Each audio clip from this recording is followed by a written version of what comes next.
Well, we have to carry on, and the Department of Education is quite possibly arguably the most important department because education is that important.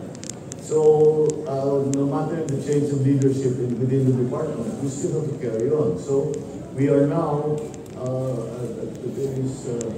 I will probably be able, I would like to be able to announce the appointment of the new Deputy Secretary by the end of the week. Sir, ilan po yung pinoconsider na?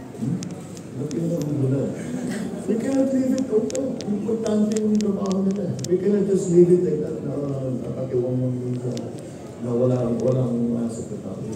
Kaya minamadali ko lahat. Sinasabi, bigyan niyo ako ng maraming pangalan. Anong gusto natin? What do we need? Tignan natin na mabuti ulit sa status of the DepEd. What is now required? Ano pa ba ang kailangan gawin? So, what do we need? We need an educator? Do we need an administrator? Do we need an accountant? What do we need? And that's what we're trying to do.